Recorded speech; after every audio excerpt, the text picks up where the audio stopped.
Matahimik ang hapon sa tabing dagat ng Batangas, maliban sa malakas na tunog ng kampana mula sa malayo, na bumabasag sa katahimikan. Hindi ito ang ordinaryong kampana ng simbahan. Mas malakas ito, mas marilag, at may halong kasiyahan.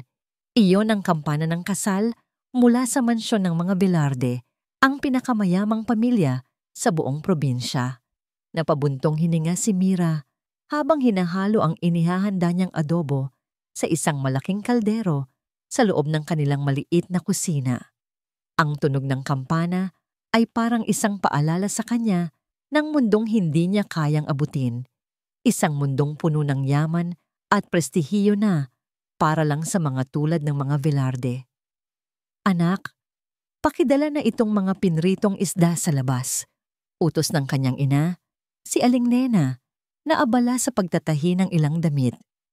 Tumangulang si Mira, nagmamadaling kinuha ang mga isda at dinala sa labas. Malakas ang sikat ng araw sa kanilang bakuran at doon niya muling narinig ang malakas na pagdiriwang mula sa malayo. Isang matalim na kirot ang naramdaman niya sa kanyang puso. Ito ang kirot ng pagiging hindi sapat, ng pagiging isang anak ng kasambahay sa isang mundo ng mga mayayaman. Mira, bakit parang malungkot ka? Tanong ni Aling Nena nang bumalik siya sa kusina. Wala po, inay. Iniisip ko lang po kung gaano kaganda siguro ang kasal ng mga Velarde. Siguradong napakaraming bulaklak at ilaw. Sagot ni Mira, pinilit ngumiti. Ay oo naman anak, ganyan talaga ang mga mayayaman. Pero huwag kang mag-alala, may sarili tayong ganda dito. Mas tahimik, mas totoo. Sabi ni Aling Nena at hinaplos ang likod ng kanyang anak. Pero sa loob-loob ni Mira, hindi niya maiwasang makaramdam ng inggit. Hindi sa yaman mismo, kundi sa pakiramdam ng pagiging karapat-dapat, ng hindi pagkakaroon ng pangamba sa bawat kagat ng pagkain, sa bawat damit na isusuot.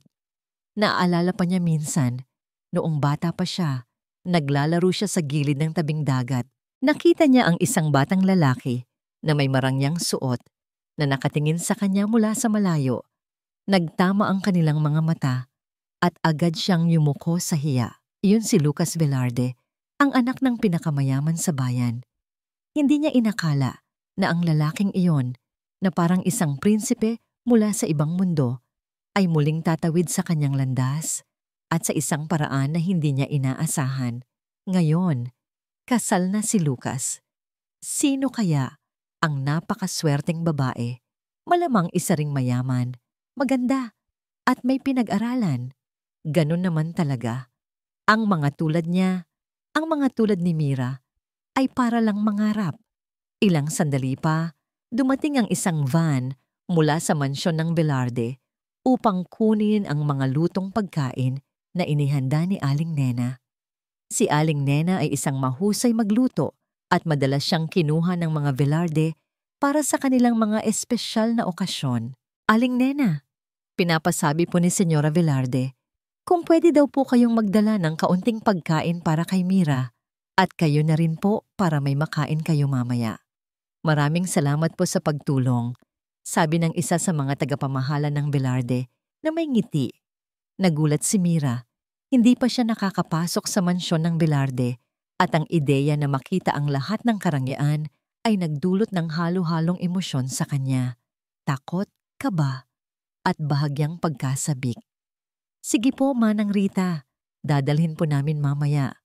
Sagot ni Aling Nena. Ngumiti kay Mira. Anak, isasama kita. Hindi ka pa naman nakakakita ng totoong kasal. Huwag kang mag-alala. Maging disente ka lang. Naghanda si Mira. Isinuot niya ang kanyang pinakamagandang damit. Isang simpleng puting bestida na bigay ng kanyang tita. Hindi ito mamahalin, pero malinis at maganda sa kanyang paningin. Tiningnan niya ang kanyang refleksyon sa salamin at nakita ang isang babaeng may malalalim na mata na puno ng pag-asa at pangamba. Nakarating sila sa Velarde Mansion habang papalubog ang araw. Ang lugar ay parang isang engkanto. May mga bulaklak sa bawat sulok, kumikinang na ilaw, at mga musikang tumutugtog. Ang mga bisita ay nakasuot ng napakagarang damit. Bawat isa ay tila isang karakter mula sa isang pelikula. Huwag kang malikot, anak, at huwag kang tumingin sa mata ng mga tao. Baka akalain nilang nagnanakaw ka. Bulong ni Aling Nena at mahigpit na hinawakan ang kamay ni Mira. Habang naglalakad sila patungo sa kusina, naririnig ni Mira ang bulungan ng mga bisita. Ang kasal ni Lucas, napakagarbo, diba? Oo nga, pero alam mo ba, nagkaroon ng gulo kaninang umaga. Ang totoong ikakasal, umalis daw. Talaga? Sino ngayon ang ikakasal ni Lucas? Nakakahiya naman. Nanlaki ang mga mata ni Mira. Nagulo ang kasal ni Lucas? Sino naman ang babaeng umalis? Sino ngayon ang ikakasal sa kanya? Ang mga tanong na ito ay gumulo sa kanyang isip. Nang makarating sila sa kusina, ipinagbilin ni Aling Nena ang mga pagkain. Sinabihan sila ng chef na dumiretso na sa lugar ng kasal dahil malapit na itong magsimula ulit. Hindi inaasahan, nakita ni Mira si Bianca, ang kanyang dating kaklase sa high school. Si Bianca ay palaging mayayabang at mapagmataas at palaging may inggit sa kanyang mga mata tuwing nakikita niya si Mira, kahit na mas mayaman si Bianca. Ngayon, nakasuot si Bianca ng isang mamahaling cocktail dress at nakikipagtawanan sa mga mayayamang bisita. Nag-iwas ng tingin si Mira, umaasang hindi siya mapapansin ni Bianca, pero huli na. Mira Santiago, ikaw ba yan? Sabi ni Bianca, na may nakakainis na ngiti. Oo, ikaw nga. Bakit ka nandito? Sumasama ka sa nanay mo para maglinis, ano? Akala ko ba, malaki ka na para dyan? Namula si Mira sa kahihiyan. Bianca, hindi. Sinamahan ko lang si Inay. Ah, oo nga pala. Ikaw ang anak ng kasambahay. Huwag kang mag-alala. Hindi ka naman namin ipagkakamali sa mga bisita rito, sabi ni Bianca, na tumawa ng malakas at ang mga kasama niya ay nakitawa rin. Nagsimulang uminit ang mga mata ni Mira at naramdaman niya ang unti-unting pagpatak ng luha. Bakit ba hindi niya maiwan ang ganitong pakiramdam ng kahihiyan? Bakit kahit saan siya magpunta, parang may nakasulat sa kanyang noo na, mahirap lang ako? Hinigit ni Aling Nena si Mira palayo. Hayaan mo na sila, anak. Tara na. Malapit na magsimula ang kasal. Habang naglalakad sila, patungo sa lugar ng kasal, tumunog muli ang mga kampana, mas malakas ngayon, na parang nagpapahiwatig ng isang bagong simula. Ang lahat ng bisita ay tahimik na, nakatingin sa harap kung saan nakatayo si Lucas Velarde. Ang kanyang ekspresyon ay seryoso, pero may kakaibang kinang sa kanyang mga mata. Si Mira, na nakatayo sa likod, ay naramdaman ang bigat ng bawat tingin na nakatuon sa kanilang kasambahay at sa kanya. Naramdaman niya na tila mali siya sa lugar na yon. Ang bawat sandali ay parang isang paalala na hindi siya nabibilang. Bigla, lumakad si Lucas Velarde sa gitna ng aisle at nagtama ang kanyang tingin kay Mira. Nanlamig ang buong katawan ni Mira. Hindi niya alam kung bakit, pero ang tingin ni Lucas ay parang may sinasabi. Isang bagay na hindi niya maintindihan. Nagsalita si Lucas at ang kanyang boses ay malakas at malinaw na umalingaw-ngaw sa buong bulwagan. Hindi man nangyari ang dapat mangyari ngayon. Simula niya at tumingin sa mga bisita, pero hindi ibig sabihin ay hindi matutuloy ang kasalang ito. Lumingon si Lucas at dahan-dahang itinaas ang kanyang kamay at itinuro si Mira. Siya, sabi niya, ang kanyang tinig ay puno ng awtoridad at damdamin. Siya ang pakakasalan ko, si Mira Santiago. Nagitla ang lahat. Nagkagulo ang mga bisita, ang bulungan ay naging malakas na ingay. Si Bianca, na nakatayo sa di kalayuan, ay napatingin kay Mira na may galit at hindi makapaniwala. Si Mira, sa kanyang puting bestida na muling binigyan ng bagong kahulugan, ay nakatayo roon, parang isang estatwa. Ang kanyang puso ay kumalabog ng napakabilis at naramdaman niya na ang buong mundo ay umikot. Hindi niya naintindihan. Paano? Bakit? Ang mga mata ng lahat ay nakatuon sa kanya. Mga mata na puno ng pagtataka, paghamak, at pagkainggit. Naramdaman niya ang kamay ni Lucas na humawak sa kanyang braso at dahan-dahang hinila siya patungo sa altar. Ang bawat hakbang ay parang isang panaginip, isang bangungot na hindi niya maintindihan. Sa harap ng altar, katabi ni Lucas, naramdaman niya ang lamig ng isang singsing na ipinasa sa kanyang daliri. Hindi ito ang singsing na pinangarap niya o ang kasal na inakala niyang mararanasan.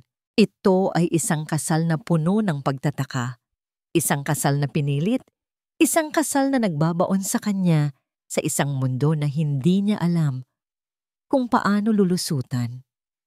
Naramdaman niya ang bigat ng tingin ni Bianca mula sa malayo, ang tingin na nagsasabing, hindi ka karapat-dapat, wala kang karapatan. Napakapit si Mira sa kanyang sarili, habang ang mga salita ng pari ay nagsimulang marinig. Ang kasal na ito ay magsisimula. At si Mira, ang anak ng kasambahay, ay naging si Ginang Velarde. Laban sa kanyang kalooban, sa harap ng lahat ng pagtataka at paghamak. Nagsimulang umikot ang mundo ni Mira. Ang tunog ng mga kampana ay naging parang ingay sa kanyang tainga. Ang mga salita ng pari ay parang bulong lamang na hindi niya maunawaan. Ang tanging malinaw sa kanya ay ang init ng kamay ni Lucas na nakahawak sa kanyang braso at ang bigat ng singsing sa kanyang daliri. Isa itong singsing na hindi niya pinili, sa isang kasal na hindi niya pinangarap. Tinanggap mo ba si Lucas Velarde bilang iyong asawa upang mahalin at alagaan habang buhay? Tanong ng pari. Napatingin si Mira kay Lucas. Ang kanyang mga mata ay seryoso, pero may kakaibang lambing na halos hindi niya makita sa gitna ng kanyang pagkalito. Hindi niya alam kung ano ang sasabihin. Gusto niyang tumakbo, sumigaw, o magtago sa isang sulok kung saan walang makakakita sa kanya. Ngunit ang mga mata ni Lucas ay tila nagsasabi, sagutin mo. O opo. Hirap na sagot ni Mira na halos hindi lumabas ang boses. Ang opo na yon ay tila hudyat para sa lahat ng mga bisita na magsimulang magbulungan muli. Ang ilan ay tumango, ang ilan ay umirap, at ang ilan ay tumawa ng palihim. Sumunod ang mga salita ni Lucas, malakas at malinaw, puno ng paninindigan. Ako, si Lucas Velarde, ay tinatanggap ka, Mira Santiago, bilang aking asawa, upang mahalin at alagaan habang buhay. Sa sandaling iyon, ang mga bulungan ay huminto. Ang lahat ay nakatingin kay Lucas sa pagiging seryoso niya. Ang kanyang tinig ay nagpahiwatig ng isang bagay na mas malalim kaysa sa isang biglaang desisyon. Pero para kay Mira, ito ay isang bangungot na kailangan niyang pagisingan. Ang seremonya ay mabilis na natapos. Ang mga tao ay nagsimulang magpalakpakan, pero hindi ito ang masayang palakpak ng pagbati. Ito ay parang palakpak na puno ng pagtataka at paghamak. Hinawakan ni Lucas ang kanyang kamay at iginiya siya pababa ng aisle. Sa bawat hakbang, naramdaman ni Mira ang mga tingin na nakatuon sa kanya. Ang mga matang yon ay parang mga kutsilyo na humihiwa sa kanyang kumpiyansa. Nang dumaan sila kay Bianca, ngumiti si Bianca, pero ang kanyang mga mata ay puno ng apoy. Congratulations, Mira. Ang bilis naman ng promotion mo. From kasambahay, naging senyora ka na agad? Bulong ni Bianca, na may halong lason. Hindi umimik si Mira. Hinigpitan lang niya ang hawak sa kamay ni Lucas. Naramdaman ni Lucas ang pagtigas ng kanyang katawan at lumingon siya kay Bianca. Ang kanyang mga mata ay puno ng babala. Ngunit ngumiti lang si Bianca at kumindat kay Mira na parang nagsasabing, hindi pa tapos. Nang makalabas sila sa bulwagan, inilayo siya ni Lucas sa mga bisita patungo sa isang tahimik na sulok sa hardin. Mira, ayos ka lang ba? Tanong ni Lucas. Ang kanyang boses ay malumanay. Napatingin si Mira sa kanya. Ang kanyang mga mata ay puno ng luha. Ayos? Paano ako magiging ayos, Lucas? Ano itong ginawa mo? Bakit mo ako pinili? Hindi ako nabibilang dito. Nakikita mo ba ang mga tingin nila? Mga mata na puno ng paghamak. Hayaan mo sila, sagot ni Lucas at hinawakan ang kanyang mga kamay. Ang mahalaga, ikakasal tayo at ikaw ang pinili ko. Pero bakit? Tanong ni Mira. Ang kanyang boses ay puno ng pait. Para saan ito? Para takpan ng kahihiyan ng pamilya mo? Para magkaroon ng panakipbutas dahil sa umalis ang totoong ikakasal sa'yo? Nagulat si Lucas sa kanyang mga sinabi. Hindi. Hindi ganyan ang dahilan ko. Ano? Ano ang dahilan mo, Lucas? Sigaw ni Mira na hindi na niya kayang itago ang kanyang emosyon. Gusto mo ba akong saktan? Gusto mo ba akong gawing katatawanan sa buong Batangas? Ang alam ko, ako lang ang anak ng kasambahay. Hindi ako nabibilang sa mundo mo. Bumuntong hininga si Lucas. Mira, hindi mo naiintindihan. Ang pagpili ko sa'yo ay hindi isang biglaang desisyon. Matagal ko nang pinangarap ito. Gusto kong protektahan ka. Protektahan? Saan? Sa mga tingin ng mga tao? Sa mga salita ng mga kaibigan mo? Hindi mo ako mapoprotektahan sa sarili ko, Lucas. Sa pakiramdam ko na hindi ako sapat. Sigaw ni Mira at tinanggal ang kanyang mga kamay mula kay Lucas. Mira, hindi Lucas. Kailangan kong malaman. Mahal mo ba ako? Tanong ni Mira at direkta siyang tiningnan sa mata. May ilang sandali ng katahimikan. Ang hangin ay tila huminto. Ang tunog ng musika mula sa bulwagan ay parang malayo na. Naramdaman ni Mira ang bigat ng sandaling iyon.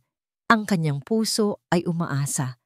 Pero ang kanyang isip ay handa na sa pinakamasakit na sagot. Matagal na kitang mahal, Mira. Sagot ni Lucas.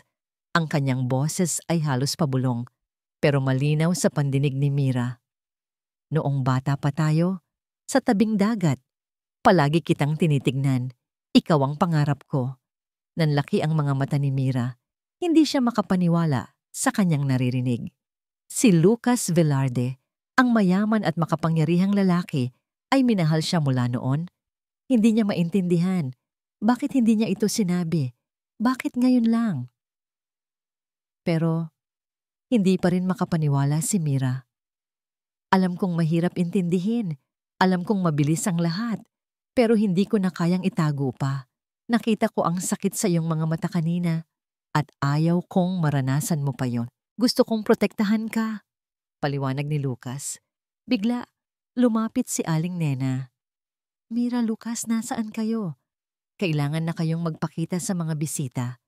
Hinihintay na kayo ni Senyora Velarde. Ang kanyang boses ay puno ng pag-aalala. Agad na humiwalay si Mira kay Lucas. Ang kanilang sandali ng pag-amin ay biglang naputol. Ang realidad ng sitwasyon ay bumalik. Aling Nena, pupunta na kami. Sagot ni Lucas at tumingin kay Mira. Napatingin si Mira sa kanyang ina na may mga mata na puno ng pagkalito. Hindi niya alam kung ano ang sasabihin o kung paano ipaliwanag ang lahat. Ang kanyang puso ay puno ng halo-halong emosyon, gulat, takot, pagdududa, at isang maliit na bahagi ng pag-asa. Nang bumalik sila sa bulwagan, sinalubong sila ni Senyora Velarde, ang ina ni Lucas. Ang kanyang mga mata ay matalim, at ang kanyang ngiti ay hindi umabot sa kanyang mga mata. Lucas, anak, saan kayo galing? Hindi maganda tingnan na nawawala kayo sa sarili ninyong kasal, sabi ni Senyora Velarde, at tumingin kay Mira na may paghamak. At ikaw, Mira, sana naman ay alam mo ang iyong lugar. Hindi porket ikinasal ka sa anak ko, ay kabilang ka na sa amin. Naramdaman ni Mira ang pamumula ng kanyang mukha. Hinigpitan ni Lucas ang hawak sa kanyang kamay at nagbigay ng isang matalim na tingin sa kanyang ina. Inay? Mira is my wife. Kailangan ninyo siyang respetuhin, sabi ni Lucas. Ang kanyang boses ay puno ng pagpipigil. Respetuhin? Isang anak ng kasambahay? Lucas, hindi ka ba nahihiya? Sagot ni Senyora Velarde na halos sumigaw. Inay! Sa gitna ng kanilang pagtatalo, lumapit si Bianca na may dalang baso ng champagne. Senyora, huwag po kayong mag-alala. Alam naman po natin na pansamantala lang ito. Di ba, Mira? Sabi ni Bianca. At ngumiti ng mapanukso. Napatingin si Mira kay Bianca. Ang kanyang mga mata ay puno ng galit. Ngunit bago pa siya makasagot, nagsalita si Senyora Velarde. Tama si Bianca. Hindi ka kabilang dito, Mira. At hindi ka magiging kabilang sa pamilya namin. Alam mo ang iyong lugar. Dito ka lang sa kusina. Sabi ni Senyora Velarde. At ngumiti ng mapanukso. Napahigpit ang kamao ni Mira. Ang mga salita ng ina ni Lucas ay parang laso na naunti-unting pumapatay sa kanyang pag-asa. Hindi ba talaga siya makakatakas sa kanyang pinagmulan? Kahit pa ikinasal siya sa pinakamayamang lalaki sa Batangas, tila siya ay mananatili pa rin bilang anak ng kasambahay sa mata ng mga tao. Nagmamadali siyang lumayo, iniwan si Lucas at ang kanyang ina na nagtatalo. Tumakbo siya patungo sa isang sulok ng hardin kung saan walang makakakita sa kanya. Doon, naramdaman niya ang init ng kanyang mga luha na dumadaloy sa kanyang pisngi. Naramdaman niya ang lamig ng singsing sa kanyang daliri.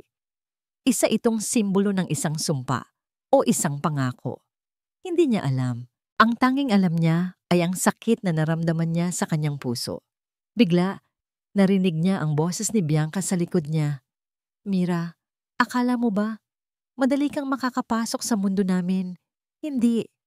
Hinding-hindi ka magiging kabilang dito. At ang iyong ina, narinig ko, nawawala raw ang singsing ni Senyora Velarde. At ang huling taong nakita malapit sa kwarto ay ang iyong ina. Nanlaki ang mga mata ni Mira. Nagulantang siya sa kanyang narinig. Ang ina niya? Ninakaw? Hindi totoo. Hindi gagawin ng kanyang ina ang ganon. Wala kang alam, Bianca? Sigaw ni Mira. Wala akong alam. Naku, Mira, ang mga mahihirap, ganyan talaga. Mabilis mahulog sa tukso. Sana lang, hindi iyan ang dahilan kung bakit mo pinakasalan si Lucas, ha? Para matakpan ang ginawa ng nanay mo? Sabi ni Bianca, na may mapanuksong namnam ang ngiti. Naramdaman ni Mira na parang may bumagsak na bato sa kanyang dibdib. Ang kanyang mundo ay gumuho. Ang kanyang ina, isang magnanakaw. Ang ideya na yon ay mas masakit pa kaysa sa lahat ng panunukso. Sa malayo, narinig niya ang tunog ng sirena ng pulis. Hindi niya alam kung para saan yon, pero ang kanyang puso ay kumalabog ng napakabilis. Nagmamadali siyang tumayo at tumakbo. Hindi alam kung saan pupunta. Ang tanging alam niya ay ang takot, ang kahihiyan, at ang pakiramdam na wala na siyang matatatakbuhan. Hindi alam ni Mira kung saan siya tatakbo. Ang tunog ng sirena ng pulis ay lalong lumakas na tila humahabol sa kanya.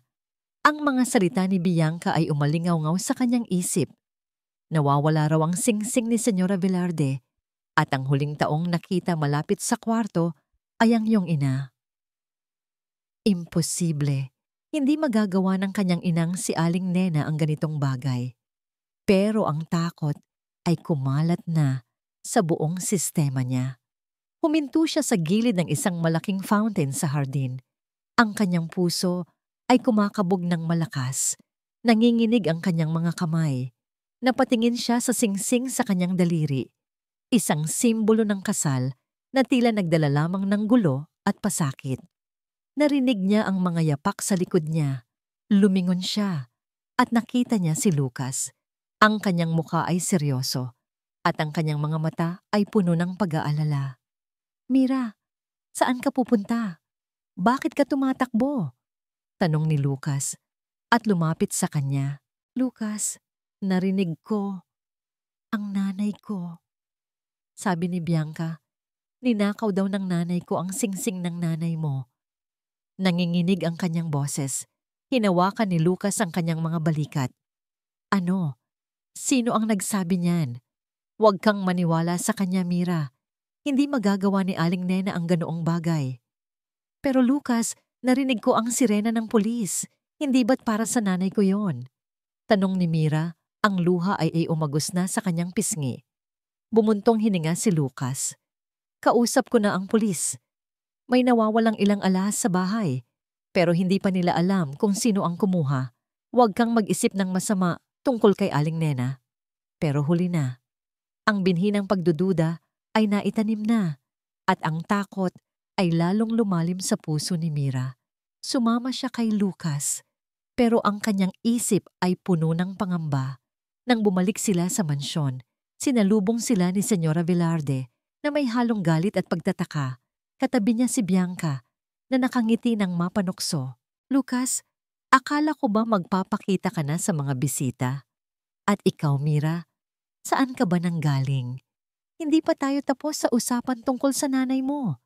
Sabi ni Senyora Velarde, ang kanyang boses ay matalas. Inay, ano po ang nangyayari? Bakit kasama na ang pulis dito? Tanong ni Lucas. May nawawalang singsing, Lucas, at alam ko kung sino ang huling nakita malapit sa kwarto ko. Ang nanay ni Mira, sagot ni Senyora Velarde, at matalim na tumingin kay Mira. Napatingin si Mira kay Aling Nena na nakatayo sa isang sulok, ang kanyang mukha ay namumutla. Hindi po totoo iyan, Senyora. Hindi po magagawa ng anak ko ang ganoon. Sabi ni Aling Nena, ang kanyang boses ay nanginginig. Wala kang karapatang magsalita. Kasambahay! Ang anak mo ang huling nakita malapit sa kwarto ko. Sino pa ba ang gagawa niyan, kundi ang mga taong mahilig sa yaman ng iba? Sabi ni Senyora Velarde na puno ng galit. Inay, huwag ninyo pong husgahan si Aling Nena.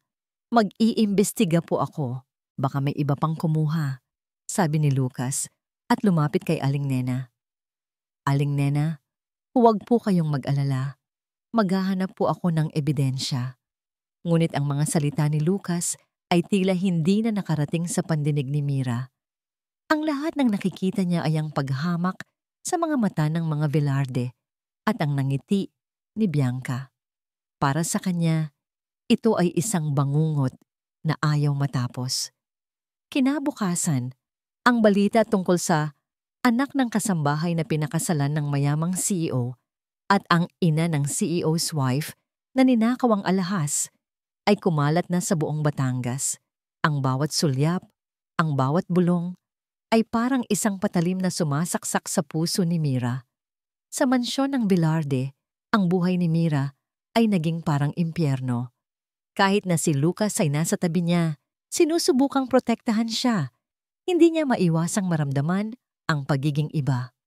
Ang mga katulong ay umiiwas sa kanya. Ang mga miyembro ng pamilya ay tinitingnan siya na parang isang salot. Sa bawat hapunan, pakiramdam niya ay isa siyang dayuhan. Si Senyora Velarde ay palaging may masasakit na salita para sa kanya, na nagpaparamdam sa kanya na siya ay hindi karapat-dapat. Mira, sana naman ay matuto kang magluto ng masarap. Hindi lang puro pagpapaganda ang alam mo, sabi ni Senyora Velarde sa isang hapunan na may mapanuksong ngomang ngiti. Namula si Mira. Nagluto po ako ng adobo kanina, Senyora. Nagluto? Akala ko ba ang nanay mo ang cook natin?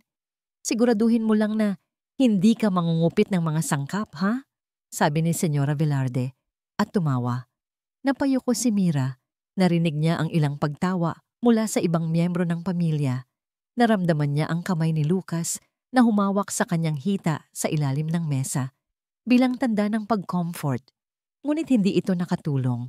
Isang araw, habang nasa hardin si Mira, lumapit si Bianca. Mira, nakakaawa ka naman. Akala mo ba magiging masaya ka sa buhay mo sa mansyon na ito? Tingnan mo, kahit kasal ka na kay Lucas, para ka pa ring tagalinis dito. Sabi ni Bianca na may nakakainis na ngiti. Hayaan mo ako, Bianca.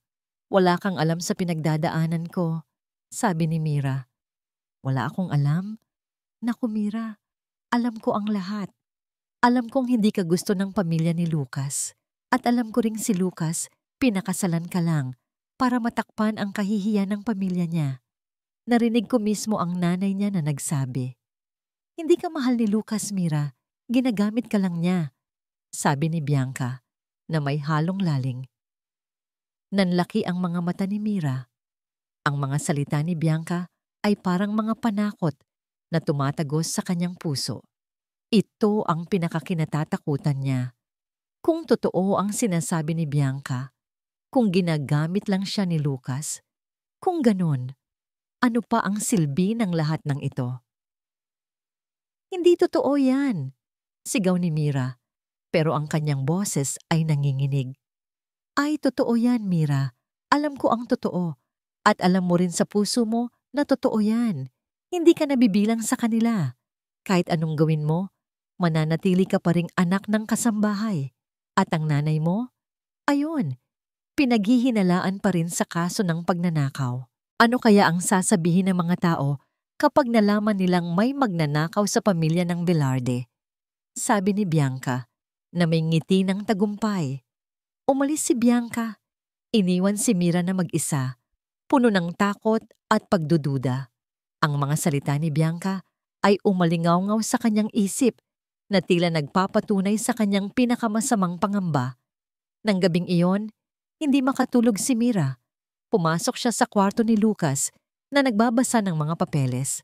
Lucas, totoo ba ang sinabi ni Bianca? Ginagamit mo lang ba ako? Pinakasalan mo ba ako para lang matakpan ang kahihiyan ng pamilya mo? Tanong ni Mira. Ang kanyang boses ay halos pabulong. Nagulat si Lucas. Ano ang sinasabi mo, Mira? Hindi iyan totoo. Mahal kita. Kung mahal mo ako, bakit hindi mo ako ipinagtatanggol sa nanay mo? Bakit hinahayaan mong saktan ako ng mga salita nila? At ang nanay ko, Lucas, paano kung totoo ang sinasabi nila? Paano kung magkakaso siya? Tanong ni Mira. Ang luha ay umagos na sa kanyang pisngi. Bumangon si Lucas at lumapit kay Mira. Mira, ginagawa ko ang lahat. Nag-iimbestiga ako. Pero kailangan mo rin akong pagkatiwalaan. Hindi ko hahayaang may mangyaring masama sa'yo at sa nanay mo. Paano kung huli na? Paano kung hindi ka naniniwala sa akin? Tanong ni Mira. Ang kanyang mga mata ay puno ng sakit. Niyakap ni Lucas si Mira. Maniniwala ako sa'yo, Mira. Palagi. Hindi ka nag-iisa. Pero sa gitna ng yakap ni Lucas, naramdaman pa rin ni Mira ang lamig sa kanyang puso. Ang pagdududa ay kumakapit pa rin sa kanya at ang kanyang mga takot ay tila nagiging katotohanan. Kinabukasan, isang balita ang gumulantang kay Mira. Isang pahayagan ang naglathala ng isang artikulo tungkol sa kontrobersyal na kasal ng Velarde Hair at ang mystery ng nawawalang alahas na iniuugnay sa ina ng bagong asawa. Ang litrato ni Mira kasama si Lucas ay nasa front page. Ang mga salita ng mga tao ay lalong lumakas. Naramdaman ni Mira na parang may humihila sa kanya pababa. Hindi na niya kaya. Ang lahat ng ito ay masyadong mabigat para sa kanya. Ang kanyang pagkatao ay unti-unting nawawala sa ilalim ng lahat ng paghamak at pagdududa. Sa isang sulok ng kusina, habang nag-iisa, naramdaman ni Mira ang pagnanais na tumakas. Tumakas mula sa mansyon na ito, mula sa pangalan ng Velarde, mula sa kanyang kasal, at mula sa lahat ng sakit na nararamdaman niya. Kailangan niya ng paraan para makatakas. Naglakad si Lucas patungo sa kanyang opisina sa Velarde Mansion. Ang kanyang isip ay gulong-gulo. Ang mga salita ni Mira kagabi ay umalingaw-ngaw sa kanyang ulo. Ginagamit mo lang ba ako? At ang mga tingin ng kanyang ina, na puno ng paghamak, ay nagpaalab sa kanyang galit. Paano niya hahayaan na saktan ng babaeng mahal niya, ang babaeng pinili niya, sa ganitong paraan? Isinara niya ang pinto ng opisina at naupo sa kanyang mesa. Hinilot niya ang kanyang sentido. Ang kanyang kasal kay Mira ay dapat na ang pinakamaligayang araw sa buhay niya. Ngunit ito ay naging simula ng isang bangungot para sa kanyang asawa. Kitang-kita niya ang sakit sa mga mata ni Mira, ang pighati na unti-unting lumalamon sa pag-asa nito. Hindi ko hahayaan. Bulong niya sa sarili. Hindi ko hahayaan na masaktan pa si Mira. Kinuha niya ang kanyang telepono at tinawagan ang kanyang private investigator. Gusto ko ng update sa kaso ng pagnanakaw. Sabi niya, ang kanyang boses ay matigas. Gusto kong malaman ang lahat ng detalye, kahit ang pinakamaliit na bagay. At gusto kong tingnan ninyo ang bawat galaw ni Bianca Alcaraz. May ilang sandali ng katahimikan sa kabilang linya. Sir Lucas, sigurado po ba kayo kay Bianca? Kaibigan po siya ng pamilya. Sagot ng investigador. Sigurado ako, sabi ni Lucas. Gusto kong malaman ang lahat. Simulan mo na ngayon. Ibinaba ni Lucas ang telepono. Ang kanyang isip ay naglakbay pabalik sa nakaraan. Sa mga araw na una niyang nakita si Mira. 5 taong gulang pa lang si Lucas noon. Ang kanilang pamilya, ang mga Velarde, ay nagbabakasyon sa kanilang beach house sa Batangas. Isang hapon, habang naglalakad siya sa tabing dagat, nakita niya ang isang batang babae na may napakagandang ngiti na naglalaro kasama ang kanyang ina, si Mira. Ang kanyang ngiti ay parang sikat ng araw na nagpapagaan sa kanyang puso. Araw-araw, tinatanaw ni Lucas si Mira mula sa malayo. Nagtatago siya sa likod ng malalaking puno ng niyog.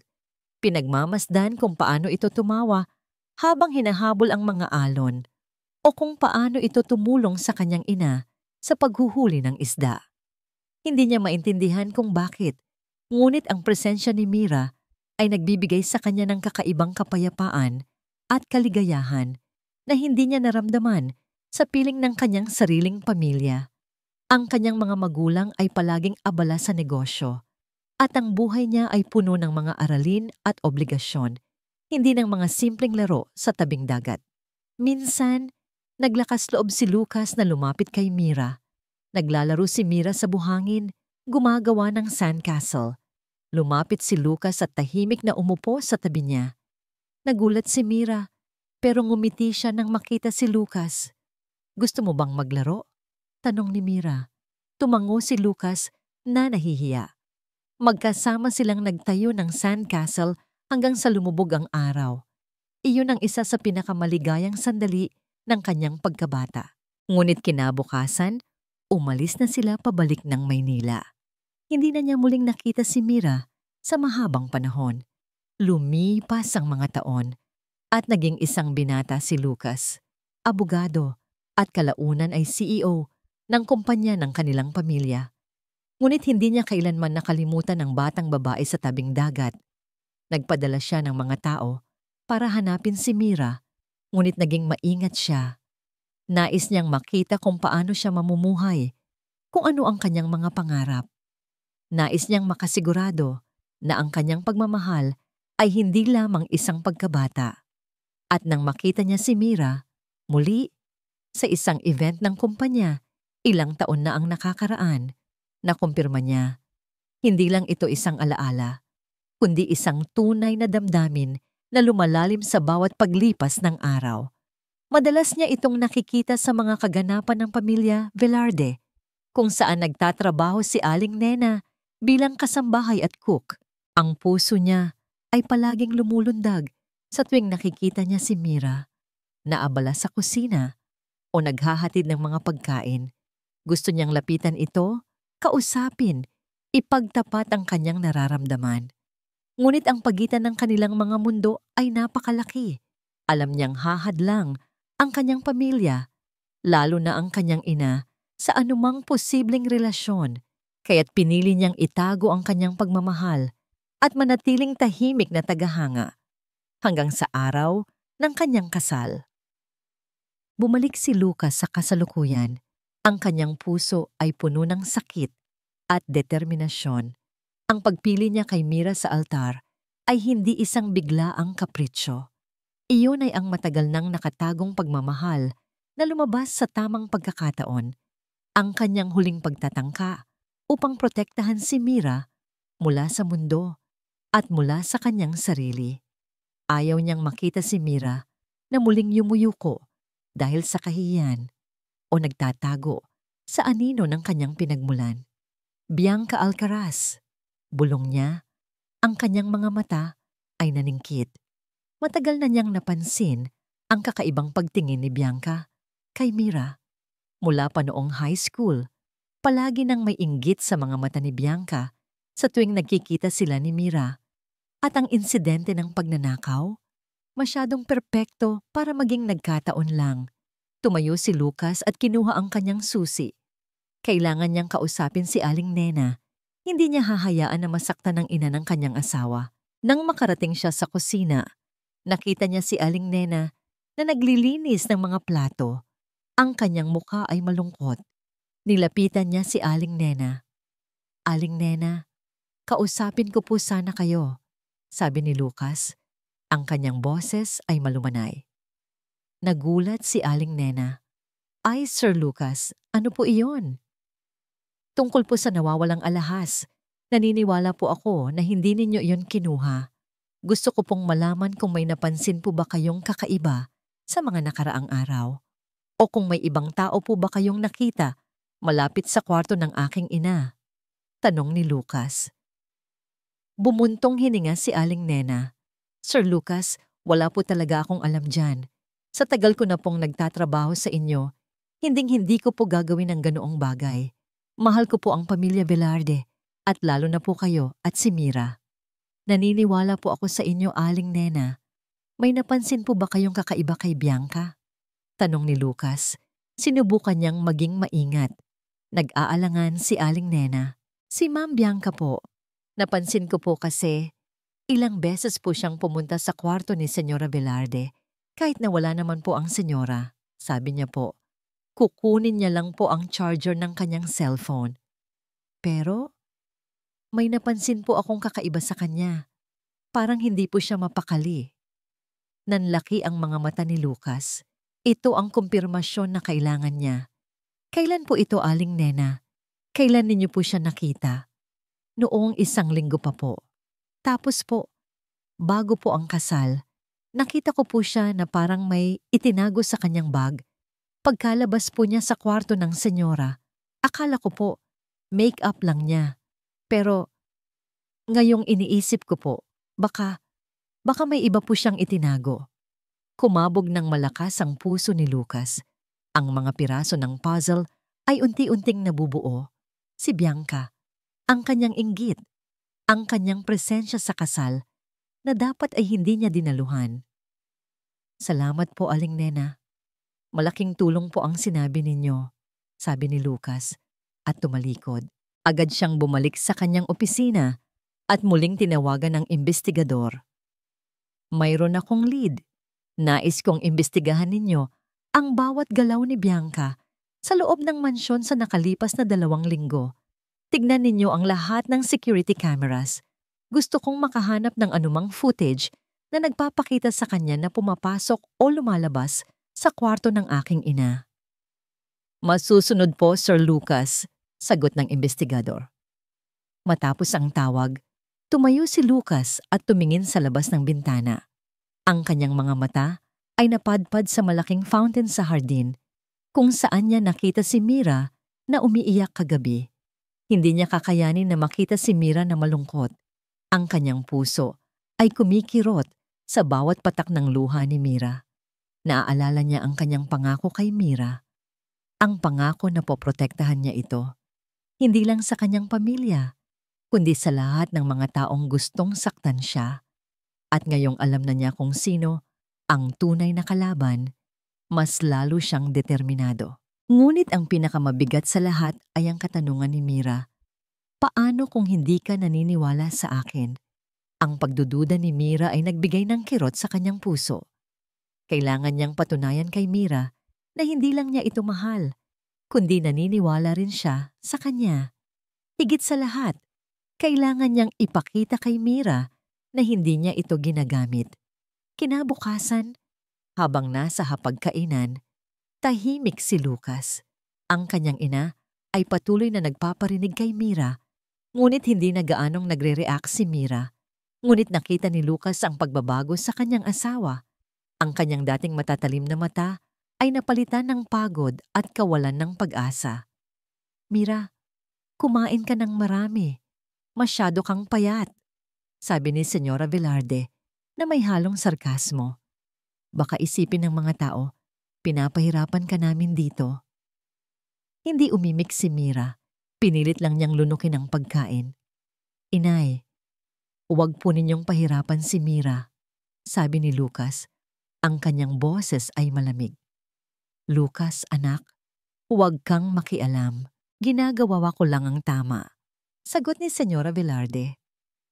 Sa mga sandaling iyon, naramdaman ni Lucas ang labis na galit. Gusto niyang sumigaw, ipagtanggol si Mira, ngunit pinigilan niya ang kanyang sarili. Alam niyang kailangan niya ng matibay na ebidensya bago siya gumawa ng anumang hakbang. Hayaan mo sila, Lucas, bulong ni Mira at ngumiti ng mapait. Sanay na ako. Ang mga salitang iyon ay parang isang patalim na sumaksak sa puso ni Lucas. Ang kanyang Mira, ang kanyang pangarap, ay nasasaktan at kailangan niyang gawin ang lahat upang ipagtanggol ito. Kailangan niyang hanapin ang katotohanan. Ngayon, naglilinis si Mira sa kusina. Ang kanyang isip ay parang ulap. 2 linggo na ang nakalipas mula nang ikasal sila ni Lucas at ang buhay niya ay naging isang bangungot na ayaw matapos. Ang mga salita ni Senyora Velarde, ang mga tingin ng mga kasambahay at lalo na ang mga panunukso ni Bianca ay unti-unting pumapatay sa kanyang kaluluwa. Narinig niya ang balita. Ang pulis ay mayroon ng lead sa kaso ng pagnanakaw. Kinilabutan si Mira. Alam niyang konektado yon sa kanyang ina. Kalahating oras ang lumipas, may kumatok sa pintuan ng kusina. Pumasok ang 2 pulis kasama si Senyora Velarde at Bianca na nakangiti ng mapanukso. Mira Santiago, kasama mo ba ang iyong ina, si Aling Nena? Tanong ng isa sa mga pulis. Nanginginig si Mira. Opo, nasa kwarto po siya. Bakit po? Kailangan po namin siyang maimbestigahan. Mayroon po kaming nakitang mga ebidensya na nag-uugnay sa kanya sa kaso ng pagnanakaw ng alahas, sabi ng pulis. Nanlaki ang mga mata ni Mira. Naramdaman niya ang paglamig ng kanyang dugo. Ebidensya? Ano pong ebidensya? May nahanap po kaming isang piraso ng tela na may bahid ng dugo na itinugma sa DNA ng inyong ina. Nakita rin po namin ang fingerprints niya sa loob ng kwarto ni Senyora Velarde at may isang testigo na nakakita sa kanya na lumabas sa kwarto na may dalang bag, paliwanag ng pulis. Ang mga salitang yon ay parang mga martilyo na bumagsak sa kanyang ulo. DNA, fingerprints, testigo, hindi ito totoo. Imposible. Hindi magagawa ng kanyang ina ang ganoong bagay. Pumunta ang pulis sa kwarto ni Aling Nena at narinig ni Mira ang pag-iyak ng kanyang ina. Nagsimulang manginig ang kanyang buong katawan. Lumapit si Bianca sa kanya at ngumiti ng mapanukso. Naku Mira, ang bilis naman. Ngayon, pati ang nanay mo, magkakaso na. Ano na lang ang sasabihin ng mga tao sa pamilya Velarde? May magnanakaw sa pamilya ng CEO, sabi ni Bianca na may halong lason. Wala kang alam Bianca, hindi magnanakaw ang nanay ko. Sigaw ni Mira na puno ng galit. Talaga? Bakit may ebidensya? Bakit may testigo? Sana lang, hindi mo yan kasama sa plano mo ha? Ang pakasalan si Lucas para matakpan ang ginawa ng nanay mo? Patuloy ni Bianca na tumawa ng malakas. Napaupo si Mira sa sahig.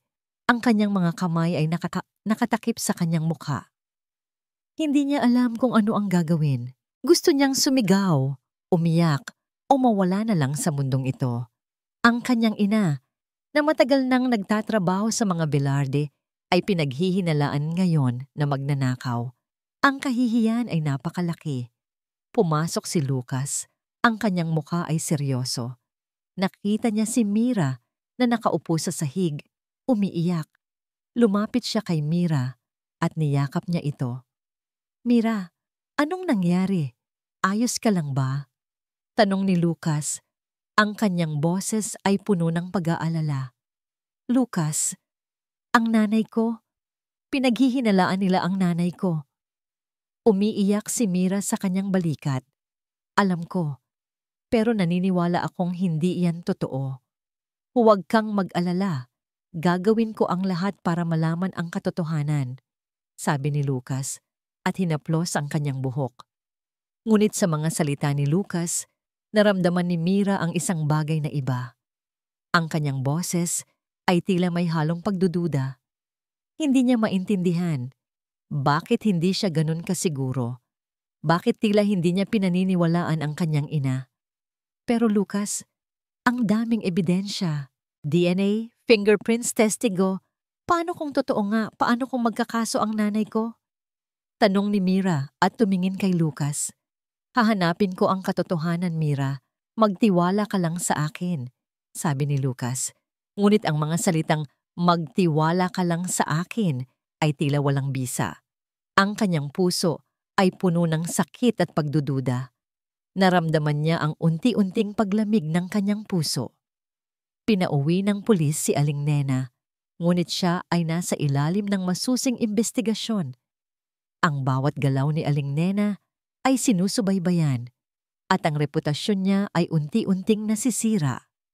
Sa mansyon, ang pakikitungo ng mga Velarde kay Mira ay lalong lumala. Si Senyora Velarde ay hindi na nagtatago ng kanyang paghamak.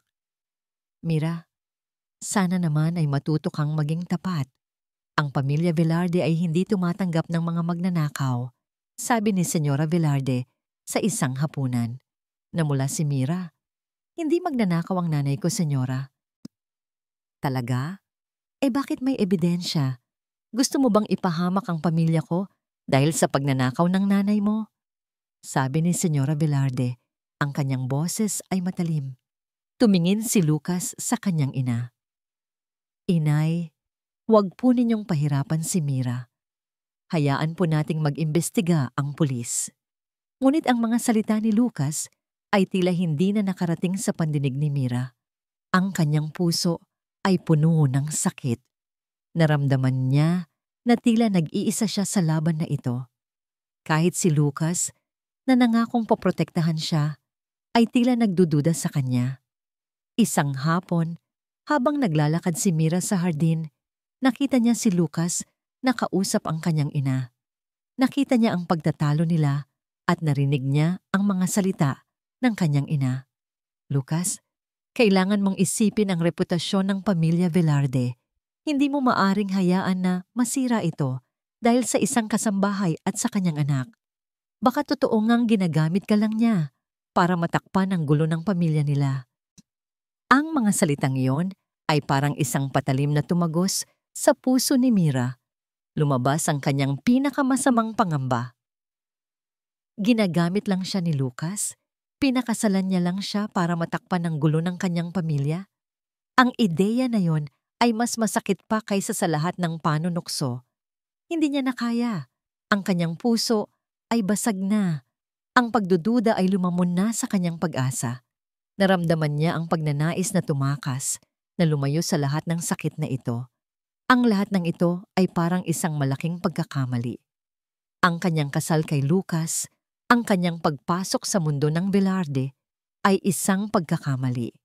Bumalik siya sa kanyang kwarto, ang kanyang mga mata ay puno ng luha.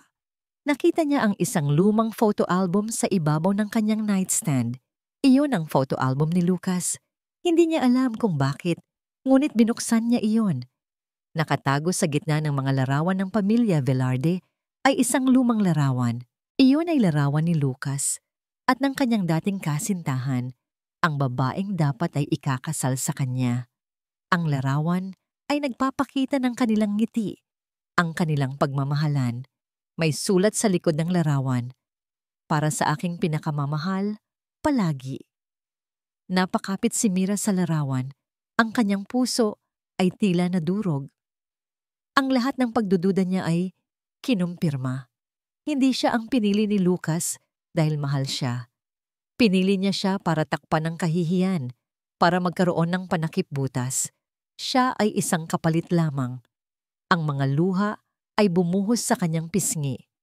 Ang kanyang mundo ay gumuho. Wala na siyang pag-asa, wala na siyang matatakbuhan. Ang kanyang puso ay basag na. Kailangan niyang umalis. Kailangan niyang lumayo sa lahat ng ito.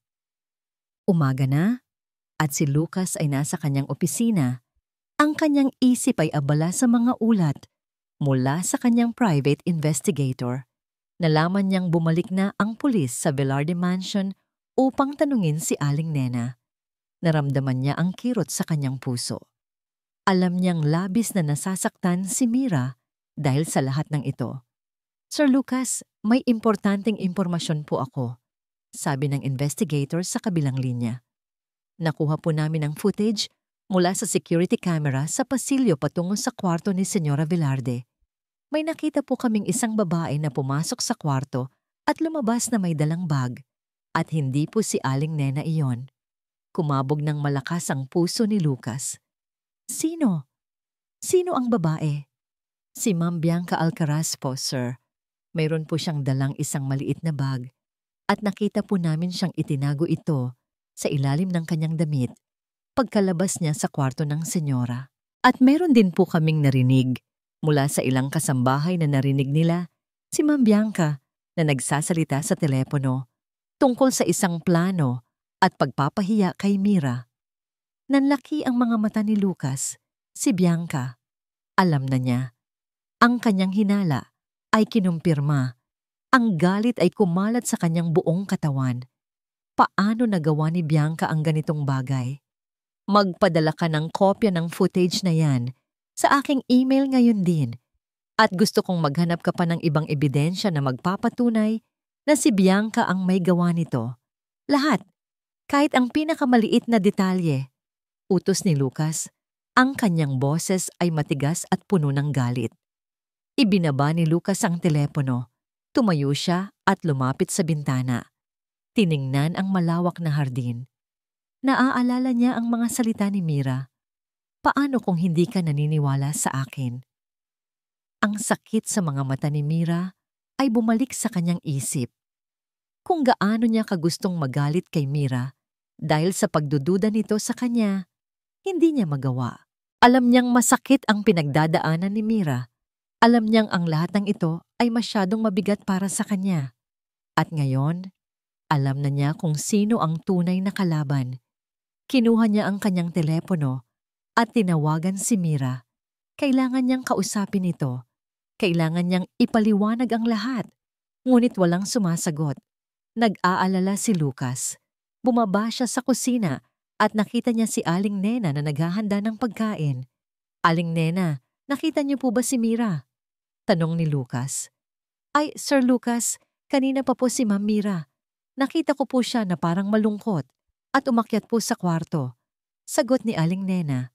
Nagmamadaling umakyat si Lucas sa kwarto ni Mira. Kumatok siya, ngunit walang sumasagot. Binuksan niya ang pinto. Nakita niya si Mira na nakaupo sa gilid ng kama. Ang kanyang mga mata ay namamaga sa pag-iyak. Hawak niya ang isang lumang photo album. Nilapitan niya si Mira. Mira, nakita mo ba ang mga larawan na yan? Tanong ni Lucas. Ang kanyang boses ay maluwanay. Tumango si Mira. Nakita niya ang larawan ni Lucas at ng kanyang dating kasintahan. Ang larawan na nagpapatunay sa kanyang pinakamasamang pangamba. Lucas, totoo ba? Ginagamit mo lang ba ako? Tanong ni Mira. Ang kanyang boses ay nanginginig. Pinakasalan mo lang ba ako para takpan ang kahihiyan ng pamilya mo? Ako lang ba ang kapalit? Naramdaman ni Lucas ang sakit sa kanyang puso. Ito ang pinakakinatatakutan niya. Ang pagdududa ni Mira sa kanyang pagmamahal. Naupo siya sa tabi ni Mira at kinuha ang larawan mula sa kamay nito. Mira, hindi totoo yan. Oo, may larawan kami ng dating kasintahan ko. Pero tapos na yon. Ikaw ang mahal ko. Ikaw ang pinili ko. Pero bakit ngayon lang, Lucas? Bakit ngayon lang nangyari ang lahat ng ito? Bakit ako? Bakit hindi mo ako ipinagtanggol sa nanay mo? Bakit hinayaan mong saktan ako ng mga salita ni Bianca? Tanong ni Mira. Ang luha ay umagos na sa kanyang pisngi. Niyakap ni Lucas si Mira. Mira, hindi ko nais na saktan ka. Hindi ko hahayaang saktan ka pa. Mayroon akong nalalaman. Hindi si Aling Nena ang kumuha ng singamo. Kumuha ng singsing ng nanay ko. Si Bianca ang may gawa nito. Nanlaki ang mga mata ni Mira. Nagulat siya sa kanyang narinig. Si Bianca? Paano? May ebidensya ako, Mira. Nakita siya sa security camera na pumapasok at lumalabas sa kwarto ng nanay ko. At may mga kasambahay na nakarinig sa kanya na nagsasalita tungkol sa isang plano para saktan ka. Paliwanag ni Lucas. Hindi makapaniwala si Mira. Si Bianca, ang kanyang dating kaklase, ang babaeng palaging may inggit sa kanyang mga mata. Si Bianca, ang may gawa ng lahat ng ito. Kailangan kong patunayan sa'yo na mahal kita, Mira. Hindi ko hahayaang sirain ni Bianca ang buhay natin. Sabi ni Lucas, ang kanyang boses ay puno ng determinasyon. Niyakap ni Mira si Lucas ng mahigpit. Sa wakas, mayroon siyang kaalyado. Sa wakas, may naniniwala sa kanya. Ang kanyang puso ay nagsimulang gumaan kahit paano. Ngunit ang sakit ay nandoon pa rin. Ang mga salita ng kanyang ina, ang pagdududa, ang pakiramdam ng pagiging hindi sapat ay hindi pa rin nawawala. Pero Lucas, paano kung hindi ka nila paniwalaan? Paano kung mas malakas ang ebidensya ni Bianca? Tanong ni Mira. Hindi mangyayari iyan. Gagawin ko ang lahat para malaman ang katotohanan. At gagawin ko ang lahat para protektahan ka, Mira. Pangako, sabi ni Lucas. At hinalikan ang noo ni Mira. Bumangon si Lucas. Kailangan kong kausapin ang pamilya ko. Kailangan kong ipaliwanag ang lahat sa kanila. At kailangan kong ipagtanggol ka. Pero Lucas, paano kung... Huwag kang mag-alala, Mira. Hindi kita iiwan. Hindi ko hahayaang saktan ka pa. Sabi ni Lucas, ang kanyang mga mata ay puno ng pagmamahal. Mula ngayon, ako na ang bahala sa lahat. Basta magtiwala ka lang sa akin. Ngunit sa gitna ng mga salita ni Lucas, naramdaman ni Mira ang bigat ng lahat ng ito. Ang kanyang ina, ang kanyang reputasyon, ang kanyang kasal. Ang lahat ng ito ay parang isang malaking pasanin na kailangan niyang dalhin. Pinanood ni Mira si Lucas habang lumalabas ito ng kwarto. Ang kanyang puso ay puno ng halo-halong emosyon, pag-asa, takot at pagmamahal. Sa wakas, mayroon siyang pag-asa. Ngunit ang kanyang isip ay puno pa rin ng pangamba. Paano kung hindi magtagumpay si Lucas? Paano kung mas malakas ang kalaban? Bumuntong hininga si Mira. Naramdaman niya ang init ng singsing sa kanyang daliri. Hindi ito simbolo ng pag-ibig na inaakala niya noon. Ito ay simbolo ng isang laban. Isang laban para sa katotohanan, para sa kanyang ina, at para sa kanyang pagmamahal. Nakaupo si Bianca sa kanyang kwarto, nakatingin sa labas ng bintana. Ang kanyang mga mata ay puno ng pagmamataas at kasiyahan. Ang kanyang plano ay nagtagumpay. Si Mira, ang kasambahay, ay nasa ilalim na ng kanyang mga kamay. Ang kanyang ina ay pinaghihinalaan sa pagnanakaw. At si Lucas, na dapat ay kanya, ay nakikipaglaban sa kanyang sariling pamilya. Masyadong madali. Bulong niya at ngumiti ng mapanukso. Kinuha niya ang kanyang baso ng alak at ininom ito ng dahan-dahan. Naalala pa niya ang araw na nagsimula ang lahat ng ito. Noong bata pa sila, sa high school si Mira ay palaging center of attention. Hindi dahil mayaman siya, kundi dahil sa kanyang simpleng ganda at kabaitan. Lahat ay gusto si Mira. Samantalang si Bianca, na mayaman at maganda, ay kailangan pang magsumikap para mapansin. At lalo na si Lucas. Palagi niyang nakikita si Lucas na pasimple lang na tinitingnan si Mira. Ano bang meron sa kanya? Mahirap lang naman siya. Bulong ni Bianca sa kanyang sarili noon. Ang inggit ay unti-unting lumago sa kanyang puso. Isang araw, nakita ni Bianca si Lucas na nagbigay ng bulaklak kay Mira, ng palihim. Nasaktan si Bianca. Bakit si Mira? Bakit hindi siya? Mula noon, sumumpa siya sa kanyang sarili Nagagawin niya ang lahat upang sirain si Mira at makuha si Lucas. Lumipas ang mga taon at naging maganda at matagumpay si Bianca. Nagkaroon siya ng sariling negosyo at maraming koneksyon. Ngunit ang kanyang puso ay nanatiling puno ng inggit kay Mira. At nang malaman niyang ikakasal si Lucas, nagkaroon siya ng isang masamang plano. Kailangan kong sirain si Mira, bulong niya sa sarili. Nang malaman niyang bigla ang ikinasal si Lucas kay Mira, nagulat siya. Ngunit agad niyang nakita ang pagkakataon. Alam niyang hindi ito tatanggapin ng pamilya Velarde. At alam niyang si Mira, sa kanyang pagiging mahirap, ay madaling mamanipula. Nagsimula siya sa kanyang plano. Palihim siyang pumasok sa kwarto ni Senyora Velarde at kinuha ang singsing. Itinago niya ito sa isang ligtas na lugar. Pagkatapos, gumawa siya ng mga pekeng ebidensya. Kumuha siya ng tela mula sa damit ni Aling Nena at kumuha ng fingerprints mula sa isang baso na hinawakan ni Aling Nena. Nagbayad din siya ng isang tao para maging testigo na magsasabing nakita niya si Aling Nena na lumabas sa kwarto ni Senyora Velarde na may dalang bag. Napansin niya na mayroong security camera sa pasilyo, ngunit naisip niya na hindi ito mahalaga dahil alam niyang hindi naman iyon gaanong pinapansin ng pamilya Velarde. At sigurado siyang hindi naman iyon titingnan ni Lucas. Nang gabing iyon, habang nag-iisa si Bianca sa kanyang kwarto, nakatanggap siya ng isang tawag mula sa kanyang kasabwat. "Ma'am Bianca, may problema po," sabi ng kasabwat. Nalaman po ni Sir Lucas. Nakuha po niya ang footage mula sa security camera. Nakita po kayong pumasok at lumabas sa kwarto ng Senyora Velarde at mayroon din po siyang mga narinig mula sa mga kasambahay tungkol sa inyong plano. Nanlaki ang mga mata ni Bianca. Ang kanyang baso ng alak ay nahulog sa sahig at nabasag. "Ano? Paano? Hindi iyon totoo. Sinungaling ka." Sigaw ni Bianca. Ang kanyang boses ay puno ng galit. "Patawarin niyo po ako, ma'am. Pero totoo po iyon. Nakita po mismo ni Sir Lucas ang footage. At ngayon po, naghahanap na po siya ng iba pang ebidensya," sabi ng kasabwat. Ibinaba ni Bianca ang telepono.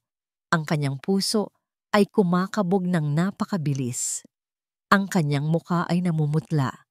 Hindi niya inakala na mangyayari ito. Ang kanyang perpektong plano ay nasisira. Kailangan niyang gumawa ng paraan. Kailangan niyang burahin ang lahat ng ebidensya. Kailangan niyang ipagtanggol ang kanyang sarili. Lumabas siya sa kanyang kwarto at naglakad patungo sa opisina ni Lucas. Alam niyang doon niya mahahanap ang kopya ng footage. Kailangan niyang kunin yun bago pa mahuli ang lahat. Nang makarating siya sa opisina ni Lucas, nakita niya ang pinto na bahagyang nakabukas. Pasimple siyang pumasok at nakita niya ang laptop ni Lucas na nakabukas.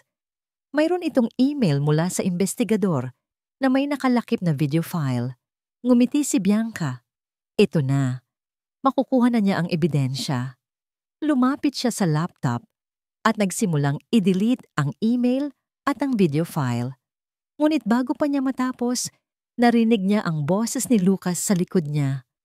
"Ano ang ginagawa mo dito, Bianca?" Tanong ni Lucas. Ang kanyang boses ay malamig at puno ng babala. Nanlaki ang mga mata ni Bianca. Nagulat siya. Hindi niya inakala na nandoon si Lucas. Tumayo siya at ngumiti ng pilit. "Lucas, nandito lang ako para kamustahin ka. Narinig ko kasi ang tungkol sa pagnanakaw. Nag-aalala ako para sa inyo," sabi ni Bianca na pinilit maging kalmado. "Huwag kang magkunwari, Bianca. Alam ko na ang lahat," sabi ni Lucas. Ang kanyang mga mata ay naningkit. "Alam kong ikaw ang kumuha ng singsing ng nanay ko. At alam kong ikaw ang gumawa ng lahat ng pekeng ebidensya para saktan si Mira at ang nanay niya." Nanlamig ang buong katawan ni Bianca. Ang kanyang mukha ay namumutla. "Hindi totoo yan, Lucas. Pinaghihinalaan mo ako? Ako? Ang kaibigan ng pamilya mo? Huwag kang magkunwari, Bianca. Meron akong ebidensya. Nakita ka sa security camera At may mga kasambahay na nakarinig sa'yo. Tapos na ang laro mo, sabi ni Lucas at lumapit kay Bianca. Nanginginig si Bianca. Hindi niya alam kung ano ang gagawin. Ang lahat ng kanyang plano ay nasira. Ang kanyang pagmamataas ay unti-unting naglaho. Lucas, please, bigyan mo ako ng isa pang pagkakataon. Hindi ko sinasadya ang lahat ng ito. Na nainggit lang ako kay Mira. Palagi siyang pinapansin kahit mahirap siya. At ikaw ang gusto ko, Lucas. Hindi si Mira, sabi ni Bianca. Ang kanyang boses ay puno ng desperasyon. Hindi ko hahayaang saktan mo pa si Mira, Bianca. Tapos na ang lahat, sabi ni Lucas. Ang kanyang boses ay matigas. Hindi pa tapos. Hindi pa ako natatalo. Sigaw ni Bianca. Ang kanyang mga mata ay puno ng galit. Bigla, naramdaman ni Lucas ang paghila sa kanyang braso. Lumingon siya at nakita niya si Senyora Velarde na nakatayo sa pintuan. Ang kanyang mukha ay puno ng pagtataka. Lucas, anong nangyayari dito? Bakit ka sumisigaw kay Bianca? At ano ang sinasabi mo tungkol sa singsing? Tanong ni Senyora Velarde. Nanlaki ang mga mata ni Bianca. Ito na. Tapos na ang lahat. Narinig ni Mira ang sigawan mula sa opisina ni Lucas. Ang kanyang puso ay kumalabog ng malakas. Alam niyang may nangyayari. Ang boses ni Bianca, ang boses ni Senyora Velarde, at ang boses ni Lucas. Nanginginig ang kanyang mga kamay. Pakiramdam niya ay sasabog na ang kanyang dibdib sa kaba. Kinuha niya ang kanyang bag at inilagay ang ilang damit. Alam niyang ito na ang oras. Kailangan niyang umalis. Hindi na niya kaya ang lahat ng ito. Ang pagdududa, ang panunukso, ang sakit. Hindi niya kayang harapin ang lahat ng gulo sa pamilya Velarde. Mas mabuti pang umalis siya bago pa masira ang kanyang buhay. Naisip niya ang kanyang ina. Ang kanyang ina na ngayon ay pinaghihinalaan pa rin sa pagnanakaw. Ang kanyang ina na dinala niya sa gulo ng mga Velarde. Hindi na niya kaya ang pakiramdam ng pagkakasala. Sinimulan niyang isulat ang kanyang pamamaalam. Lucas, patawarin mo ako. Hindi ko na kaya. Masyadong masakit ang lahat ng ito. Mahal kita, Lucas, pero hindi ako nabibilang sa mundo mo. Hayaan mo na lang akong umalis. Sana ay maging masaya ka. Salamat sa lahat. Hindi niya nais na magsulat ng pamamaalam, ngunit pakiramdam niya ay wala na siyang ibang pagpipilian. Ang kanyang mga luha ay patuloy na dumadaloy, sumasama sa tinta ng panulat. Nang matapos siyang magsulat, inilapag niya ang papel sa ibabaw ng kanyang unan. Kinuha niya ang kanyang bag na halos walang laman at handa na siyang umalis. Ngunit bago pa niya buksan ang pinto, muli niyang narinig ang sigawan mula sa ibaba. Ang boses ni Lucas, mas matigas at mas galit kaysa dati. Ang boses ni Senyora Velarde na puno ng pagtataka. At ang boses ni Bianca na may halong takot at pagtanggi. Naramdaman niya ang kaba sa kanyang dibdib. May nagsasabi sa kanyang manatili. May nagsasabi sa kanyang alamin kung ano ang nangyayari. Ang kanyang mga paa ay tila nakadikit sa sahig at hindi niya kayang umalis. Sa isang iglap ng tapang, binuksan niya ang pinto at lumabas. Dahan-dahan siyang bumaba sa hagdan, patungo sa sala, kung saan nanggagaling ang mga ingay. Nang makarating siya sa sala, nakita niya si Lucas, Senyora Velarde at Bianca. Ang kanilang mga mukha ay puno ng tensyon. Si Lucas ay may hawak na tablet at ang kanyang mga mata ay naningkit sa galit. Si Senyora Velarde ay nakatingin kay Bianca na may pagkalito. At si Bianca, ang kanyang mukha ay namumutla at ang kanyang mga mata ay puno ng takot. Lucas, ano ba ang nangyayari dito? Tanong ni Mira. Ang kanyang boses ay nanginginig. Lumingon si Lucas. Ang kanyang mga mata ay nagtagpo sa mata ni Mira at may nakita si Mira na isang halo ng sakit at determinasyon. Mira, mabuti at nandito ka. May kailangan kang makita. Lumapit si Lucas kay Mira at ipinakita sa kanya ang tablet. Sa screen, mayroong isang video. Isang video mula sa security camera. Nakita ni Mira ang isang babae na pasimpleng pumasok sa kwarto ni Senyora Velarde. Pagkatapos, lumabas ang babae at may itinago sa kanyang bag. Pagkatapos ay sa ilalim ng kanyang damit. Ang babaeng yon, si Bianca. Nanlaki ang mga mata ni Mira. Hindi siya makapaniwala sa kanyang nakikita. Si Bianca. Si Bianca ang kumuha ng singsing. Si Bianca ang nagplano ng lahat. Mira, nakita mo ba yan? Si Bianca ang kumuha ng singsing. Siya ang gumawa ng lahat ng pekeng ebidensya para saktan ka at ang nanay mo. Sabi ni Lucas, ang kanyang boses ay matigas. Bumagsak ang tablet mula sa kamay ni Mira. Ang kanyang mundo ay umikot. Hindi niya naintindihan. Ang lahat ng sakit na naramdaman niya, ang lahat ng pagdududa, ay gawa pala ni Bianca. Hindi totoo yan. Hindi ako yan. Sigaw ni Bianca.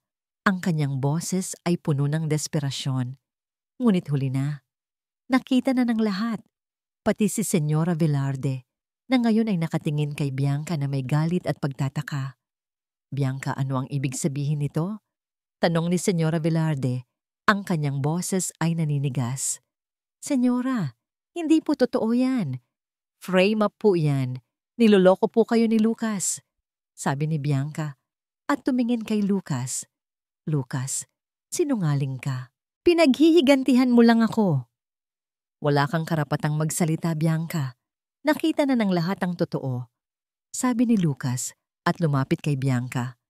Ang lahat ng pananakit mo kay Mira, sa nanay niya at sa pamilya ko, ay magbabayad ka. Sinubukan ni Bianca na tumakbo, ngunit hinarangan siya ni Lucas. Ang kanyang mukha ay puno ng galit at kahihiyan. Lucas, please. Hayaan mo na ako. Hindi ko sinasadya ang lahat ng ito. Na nainggit lang ako kay Mira, sabi ni Bianca. Ang kanyang boses ay puno ng desperasyon. Hindi mo sinasadya ang saktan ng pamilya ko? Ang sirain ang reputasyon ng nanay ng asawa ko? Hindi ko yan palalampasin, Bianca, sabi ni Lucas. Ang kanyang mga mata ay naningkit. Napatingin si Mira kay Bianca. Ang kanyang puso ay pununo ng halo-halong emosyon, galit, sakit, at awa. Ngunit sa huli, ang pagtataksil ni Bianca ay mas nangingibabaw. Bianca, bakit? Bakit mo ginawa ito? Tanong ni Mira. Ang kanyang boses ay puno ng pighati. Dahil inggit ako sa'yo, Mira. Palagi kang pinapansin, kahit mahirap ka. At si Lucas, dapat siya ang akin, hindi ikaw. Ang isang kasambahay na tulad mo, hindi ka nabibilang sa kanya. Sigaw ni Bianca. Ang kanyang muka ay puno ng galit. Napailing si Mira. Ang mga salita ni Bianca ay parang mga kutsilyo na humihiwa sa kanyang puso. Ang inggit. Ang inggit ang dahilan ng lahat ng ito. Kailangan mong managot sa batas, Bianca, sabi ni Lucas at tinawagan ng pulis. Maya-maya, dumating ang pulis at inaresto si Bianca. Lumabas si Bianca sa mansyon. Ang kanyang mukha ay puno ng kahihiyan sa harap ng lahat ng mga kasambahay at ilang miyembro ng pamilya Velarde. Matapos umalis ang pulis at si Bianca, tumahimik ang lahat. Si Senyora Velarde ay lumapit kay Mira. Ang kanyang mukha ay puno ng pagsisisi. Mira, patawarin mo ako. Mali ako sa paghusga ko sa iyo at sa iyong ina. Patawarin mo ako. Sabi ni Senyora Velarde, ang kanyang boses ay puno ng kalungkutan. Tumango si Mira. Hindi niya alam kung paano magsalita. Ang lahat ng ito ay masyadong mabilis. Lumapit si Lucas kay Mira at hinawakan ang kanyang kamay. Mira, ayos ka lang ba? Nilingon ni Mira si Lucas. Ang kanyang mga mata ay puno ng luha. Ngunit sa pagkakataong ito, hindi ito luha ng kalungkutan, kundi luha ng ginhawa at ng pag-asa. Lucas, salamat, sabi ni Mira. Ang kanyang boses ay nanginginig. Niyakap ni Lucas si Mira ng mahigpit. Hindi kita pababayaan, Mira. Hindi ko hahayaang saktan ka pa. Sa loob ng yakap ni Lucas, Naramdaman ni Mira ang init ng pagmamahal, ang init ng seguridad. Ang lahat ng kanyang pagdududa ay unti-unting nawala. Ang kanyang puso ay nagsimulang gumaan.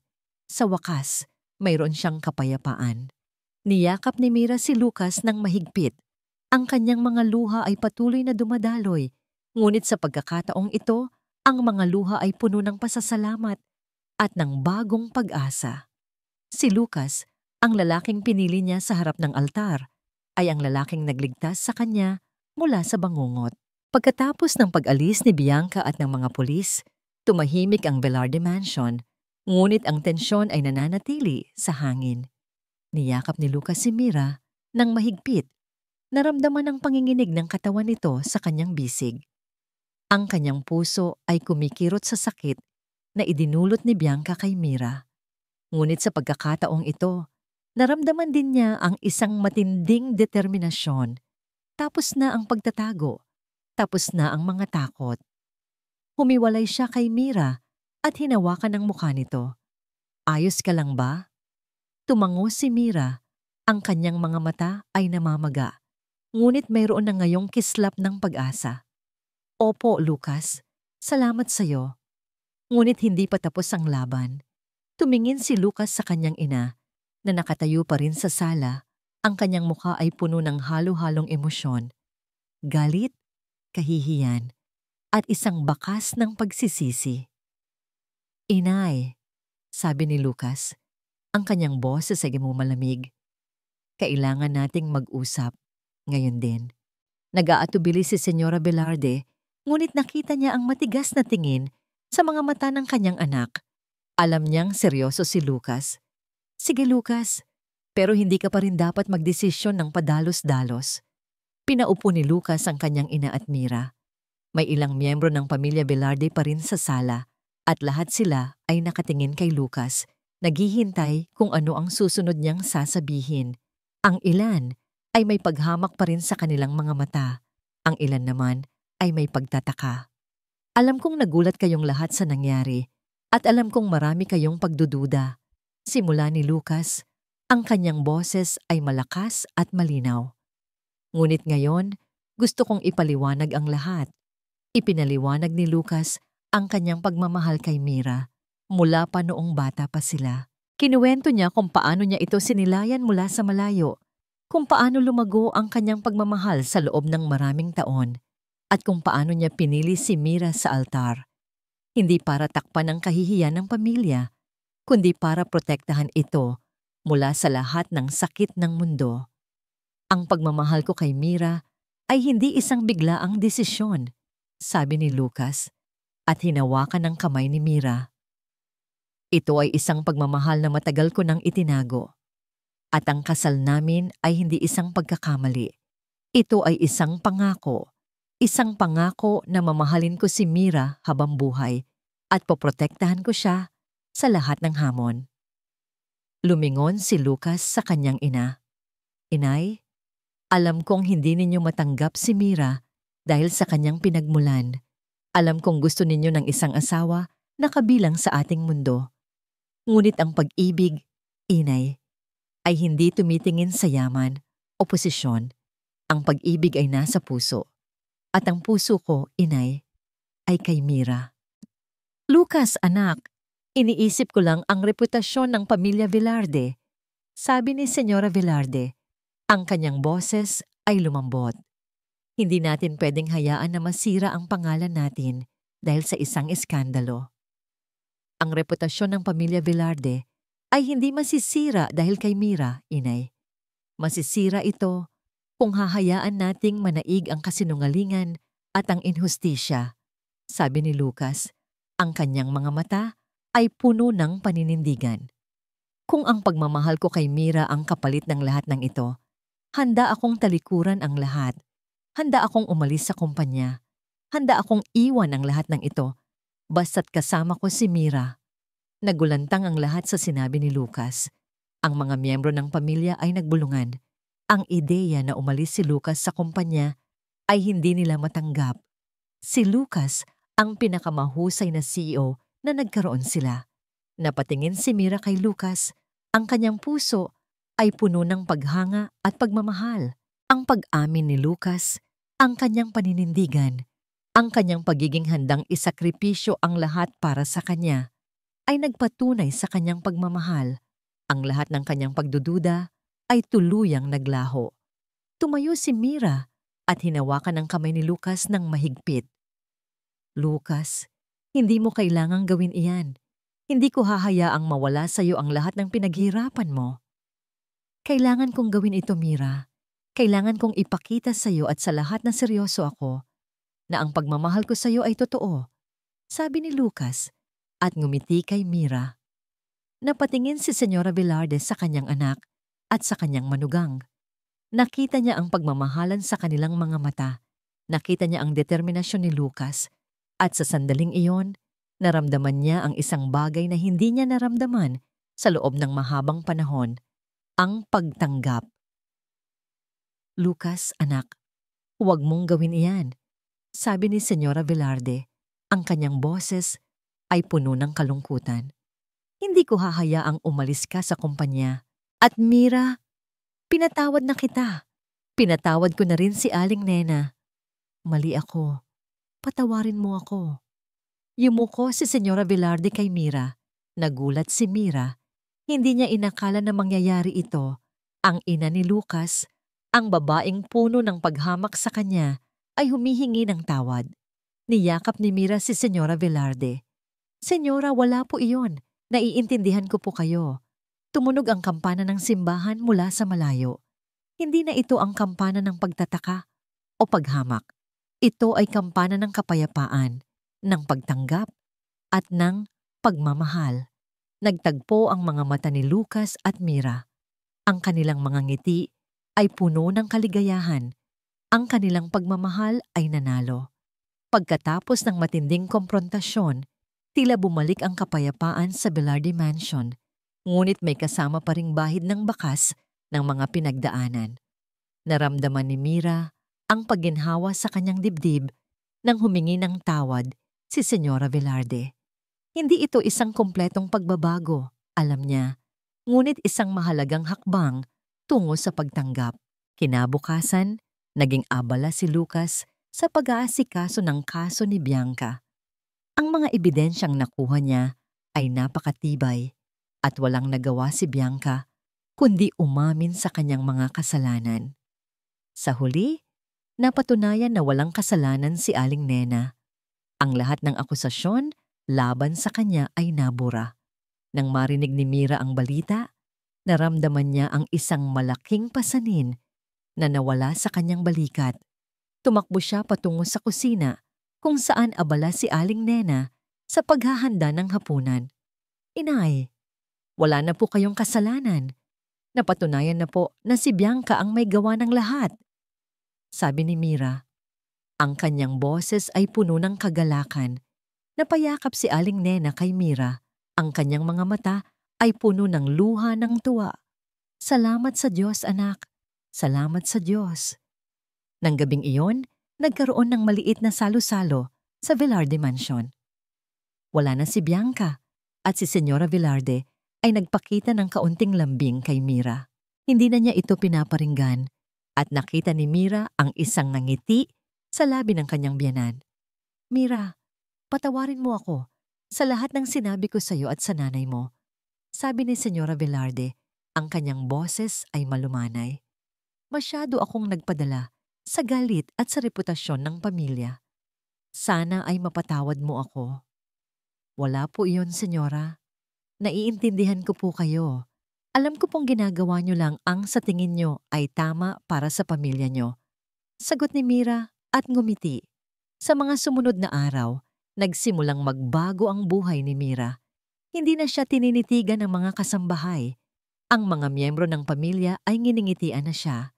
At si Senyora Velarde, kahit hindi pa rin siya ganap na nagiging mainit ang pakikitungo, ay hindi na siya pinaparinggan. Ngunit ang pinakamahalaga sa lahat ay ang pagbabago sa kanyang relasyon kay Lucas. Nagkaroon sila ng pagkakataon na mag-usap ng mas malalim.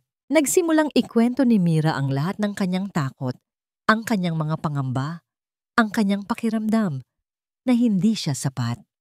At si Lucas, nakinig lang sa kanya.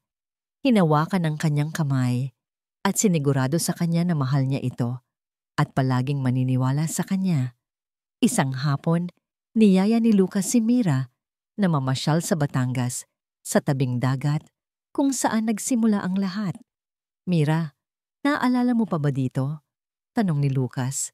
Habang magkasama silang naglalakad sa buhangin, tumango si Mira. Opo, dito ko po kayo unang nakita. Nung bata pa tayo, akala ko po, isang engkanto kayo.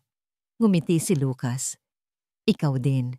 Akala ko, isang diwata ka na lumabas sa dagat. Mula noon, ikaw na ang pangarap ko. Naupo sila sa isang malaking bato at pinanood ang paglubog ng araw. Ang mga kulay sa langit ay napakaganda, parang isang obra maestra. Lucas, salamat sa lahat, sabi ni Mira. Ang kanyang boses ay puno ng pasasalamat. Salamat sa paglaban para sa akin. Salamat sa pagtitiwala sa akin. Akala ko, wala na akong pag-asa. Akala ko, hindi na ako makakabangon. Pero, dahil sa'yo, nakabangon ako. Hinawakan ni Lucas ang kanyang kamay. Mira, hindi mo kailangan magpasalamat. Ang lahat ng ito ay para sa'yo. Mahal kita. Sa mga salita ni Lucas, naramdaman ni Mira ang init sa kanyang puso. Ang lahat ng sakit, ang lahat ng pagdududa ay unti-unting nawala. Ang kanyang puso ay gumaling. Naramdaman niya ang kapayapaan. Nagsimulang maging aktibo si Mira sa mga gawaing panlipunan sa Batangas. Ginamit niya ang kanyang karanasan upang magbigay ng inspirasyon sa mga kababaihan na may katulad na karanasan. Tinuruan niya sila na maniwala sa kanilang sarili, na lumaban para sa kanilang karapatan at huwag matakot sa pagdududa ng iba. Nang makita ni Lucas ang pagbabago kay Mira, ang kanyang puso ay puno ng kaligayahan. Ang dati niyang mahiyain at walang kumpiyansang Mira ay naging isang malakas, matapang at inspiradong babae. Isang araw, habang nasa Batangas sila, bumalik sila sa tabing dagat. Ang araw ay unti-unting lumulubog at ang simoy ng hangin ay presko. Hawak ni Lucas ang kamay ni Mira. Mira, meron akong isang tanong. Tumango si Mira. Ano po iyon? Ngumiti si Lucas. Masaya ka ba sa piling ko? Ngumiti si Mira at tiningnan si Lucas sa mata. Ang kanyang mga mata ay puno ng pagmamahal. Opo, Lucas, masayang-masaya ako. At alam ko na ngayon na karapat-dapat ako sa kaligayahan. Karapat-dapat ako sa pagmamahal mo. Niyakap ni Lucas si Mira. Ang kanilang mga puso ay kumakabog ng sabay-sabay. Sa sandaling iyon, ang lahat ng kanilang pinagdaanan ay naging sulit. Ang kanilang pagmamahal ay nagtagumpay. Ngunit may isang bagay pa, isang maliit na lihim na itinago ni Mira. Lucas, sabi ni Mira, ang kanyang boses ay nanginginig sa kaba at kagalakan. May gusto akong sabihin sa'yo. Huminto si Lucas at tumingin kay Mira. Ano iyon, mahal ko? Hinawakan ni Mira ang kanyang kamay at dahan-dahang inilagay sa kanyang tiyan. Ang kanyang mga mata ay puno ng luha, ngunit ito ay luha ng kaligayahan. Lucas, magiging tatay ka na, bulong ni Mira. Ang kanyang ngiti ay sumasabog sa kanyang mukha. Nanlaki ang mga mata ni Lucas. Nagulat siya, ngunit agad na napalitan ng isang malaking nangiti ang kanyang mukha. Niyakap niya si Mira nang mahigpit at hinalikan ito sa labi. Ang kanilang mga puso ay puno ng kagalakan. Sa wakas, ang kanilang pagmamahal ay nagbunga. Isang bagong simula, isang bagong buhay na magiging simbolo ng kanilang pagmamahal na nagtagumpay sa lahat ng hamon. Ang balita ni Mira ay parang kanta sa tainga ni Lucas. Magiging tatay siya, magiging ama siya. Ang mga salitang yon ay umalingaw-ngaw sa kanyang isip, nagbibigay ng isang uri ng kaligayahan na hindi niya kailanman inakala na mararamdaman. Niyakap niya si Mira ng mahigpit. Ang kanyang puso ay kumakabog ng malakas. Ang lahat ng pinagdaanan nila, Ang lahat ng sakit at pagdududa ay naglaho sa isang iglap. Mira, totoo ba ito? Tanong ni Lucas. Ang kanyang boses ay nanginginig sa kagalakan. Tumango si Mira, ang kanyang mga mata ay puno ng luha ng kaligayahan. Opo, Lucas, magkakaroon na po tayo ng pamilya. Hinalikan ni Lucas si Mira, isang mahabang halik na puno ng pagmamahal, pasasalamat at pag-asa. Sa sandaling iyon, sa ilalim ng paglubog ng araw sa Batangas, naramdaman niya na ang kanyang buhay ay ganap na. Ang kanyang pangarap na magkaroon ng pamilya kasama si Mira ay natutupad na. Umuwi sila sa Velarde Mansion na may ngiti sa kanilang mga labi. Alam ni Lucas na kailangan nilang sabihin sa kanilang pamilya ang tungkol sa balita. Bagaman alam niyang malaking adjustment pa rin para sa kanyang ina, ang lahat ng ito, hindi niya nais na itago ang kaligayahang ito. Nang gabing iyon, habang naghahapunan, inihayag ni Lucas ang balita.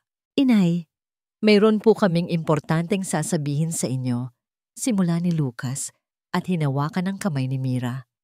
Napatingin si Senyora Velarde sa kanila. Ang kanyang mukha ay puno ng pagtataka. Ano iyon, Lucas? May problema ba? Ngumiti si Mira. Senyora, magkakaroon na po kayo ng apo. Nanlaki ang mga mata ni Senyora Velarde. Nagulat siya. Ngunit pagkatapos ng ilang sandali, ngumiti siya. Isang tunay na ngiti na umabot sa kanyang mga mata. Apo, totoo ba yan?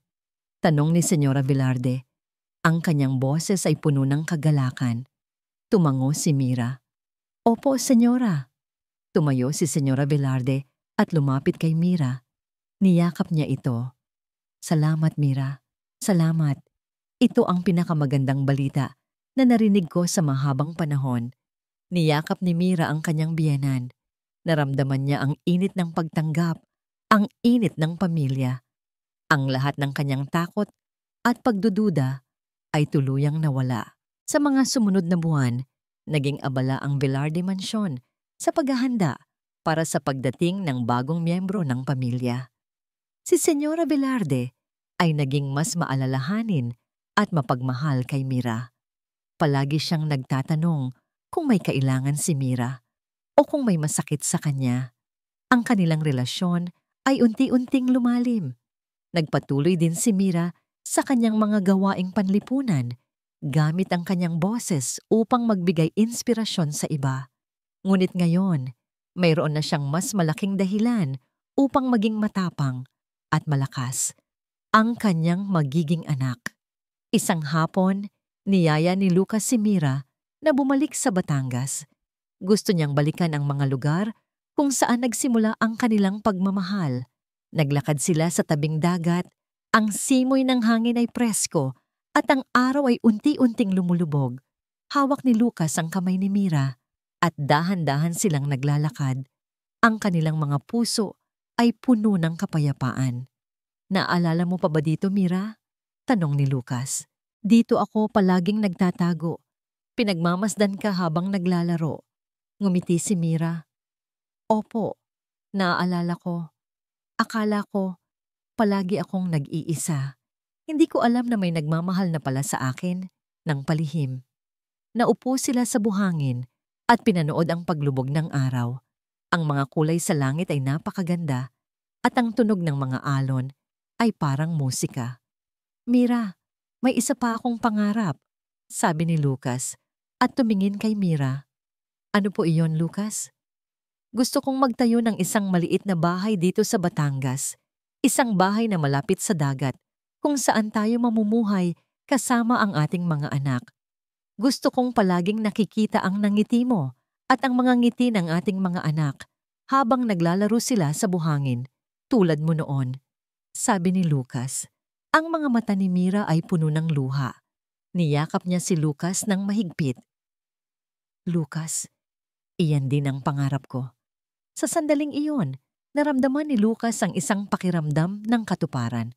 Ang kanyang pangarap na matagal niyang itinago sa kanyang puso ay natutupad na. Ang kanyang pagmamahal kay Mira ay nagdala sa kanya ng kaligayahan na hindi niya inaasahan. ang araw ay tuluyang lumubog at ang kalangitan ay napuno ng mga bituin. Magkahawak kamay si Lucas at Mira, nakatingin sa malayo. Hindi na sila natatakot sa anumang hamon. Alam nilang magkasama sila at ang kanilang pagmamahal ay sapat upang malagpasan ang lahat. Ang kanilang pagmamahal na nagsimula sa isang lihim at nagpatuloy sa gitna ng pagdududa at sakit ay ngayon ay naging isang liwanag na nagbibigay daan sa kanilang hinaharap. Isang hinaharap na puno ng pag-asa, pagmamahal, at isang pamilyang binuo sa pagtitiwala at pagpapatawad. 5 taon ang lumipas. Si Mira Santiago Velarde ay nakaupo sa veranda ng kanilang bahay sa tabing dagat sa Batangas, pinagmamasdan ng kanyang 2 anak, isang lalaki at isang babae, na masayang naglalaro sa buhangin. Sa kanyang tabi, si Lucas ay nagbabasa ng dyaryo. Paminsan-minsan ay ngumingiti sa kanyang mga anak. Ang kanilang buhay ay naging isang pangarap na natupad. Ang dating maliit na bahay sa tabing dagat ay pinalitan ng isang modernong tahanan, ngunit nanatili ang init at kapayapaan nito. Hindi na siya ang dating Mira na puno ng takot at pagdududa. Siya ngayon ay isang malakas, matapang, at confident na babae. Pinangunahan niya ang ilang proyekto sa komunidad. Tinutulungan ang mga kababaihan na matutunan ang kanilang halaga at lumaban para sa kanilang mga karapatan. Ang kanyang kwento ay naging inspirasyon sa marami. Hindi na siya ang anak ng kasambahay. Siya na si Mira Velarde, isang asawa, ina, at isang inspirasyon. Kinausap niya si Lucas na isinara ang kanyang dyaryo at tiningnan siya. Lucas, naaalala mo pa ba noong una tayong ikinasal? Tanong ni Mira at ngumiti. Ngumiti si Lucas. Paano ko makakalimutan? Iyon ang araw na halos mawala na ang lahat ng pag-asa mo sa akin. Oo, akala ko katapusan na ng mundo. Akala ko ginagamit mo lang ako, pero mali ako, sabi ni Mira at hinawakan ang kamay ni Lucas. Salamat sa iyo, Lucas. Salamat sa pagtitiwala mo sa akin. Kahit na ako mismo ay nagdududa sa sarili ko. Salamat sa paglaban mo para sa akin. Kahit na ang buong mundo ay laban sa atin. Hinaplos ni Lucas ang kanyang pisngi. Hindi mo kailangan magpasalamat, mahal ko. Ang lahat ng ito ay para sa iyo. Ikaw ang nagbigay ng kulay sa aking buhay. Ikaw ang nagturo sa akin kung ano ang tunay na pagmamahal. Tumingin si Mira sa kanyang mga anak na tumatawa habang hinahabol ang mga alon. Ang ating mga anak, Lucas, sila ang bunga ng ating pagmamahal. Sila ang patunay na ang pag-ibig ay kayang lampasan ang lahat ng hamon. O mahal ko, sabi ni Lucas at hinalikan ang noo ni Mira.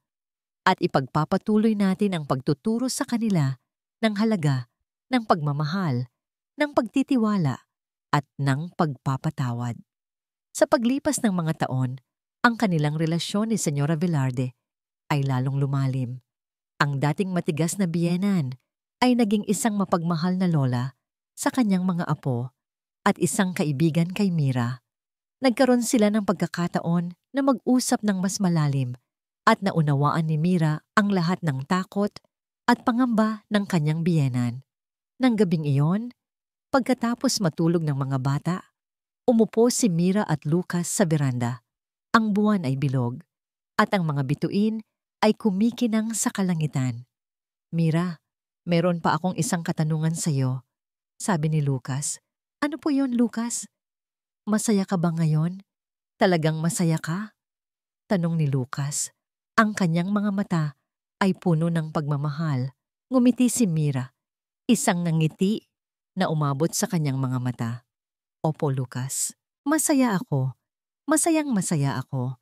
Hindi lang dahil sa yaman o posisyon, kundi dahil sa pamilya natin, dahil sa pagmamahal mo, at dahil natuklasan ko ang halaga ko bilang isang tao.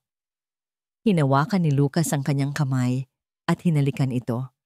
Sa huli, ang pag-ibig, hindi ang yaman o posisyon ang tunay na nagpapayaman sa buhay natin. Ang kanilang paglalakbay ay isang patunay na ang pag-ibig ay kayang lampasan ang lahat ng hadlang. Ang pag-ibig ni Mira at Lucas ay nagturo sa kanila na ang tunay na yaman ay nasa puso, sa pamilya at sa kakayahang magpatawad. Ang kanilang kwento ay hindi lang tungkol sa isang kasambahay na pinakasalan ng isang CEO. Ito ay tungkol sa isang babae na natuklasan ang kanyang halaga, sa isang lalaki na lumaban para sa kanyang pagmamahal, at sa isang pamilya na binuo sa pagtitiwala, pagmamahal, at pagpapatawad. At sa ilalim ng nagniningning na buwan sa Batangas, ang kanilang pagmamahal ay patuloy na nagniningning, isang walang hanggang liwanag na nagbibigay inspirasyon sa lahat. At dito nagtatapos ang kwento ni Mira at Lucas. Sa aming minamahal na mga tagapakinig, mula sa kaibuturan ng aming puso, maraming salamat po sa inyong pagsama sa amin sa bawat kabanata ng paglalakbay ni Mira at Lucas. Bilang inyong manunulat, bawat salita, bawat emosyon, at bawat twist ay isinulat ng may pagmamahal at pag-asa. May mga sandaling nahirapan din ako, tulad ng mga tauhan, sa pagharap sa mga hamon.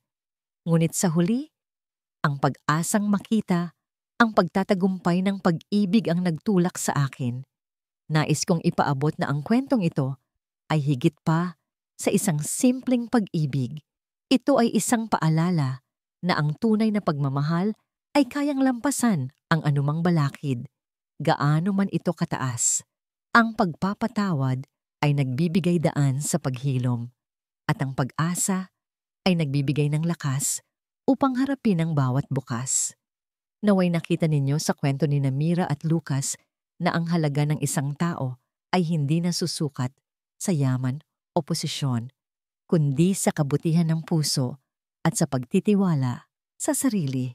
Sana ay umantig ang kwentong ito sa inyong mga puso at nag-iwan ng magandang aral. Nais kong marinig ang inyong mga kaisipan at damdamin. Ano ang pinakagusto ninyo sa kwento? Anong aral ang inyong napulot? Huwag po kayong mag-atubiling ibahagi ang inyong mga saloobin sa comment section. Ang inyong feedback ay mahalaga sa akin. Muli, maraming salamat po sa inyong mainit na suporta. Hanggang sa muli!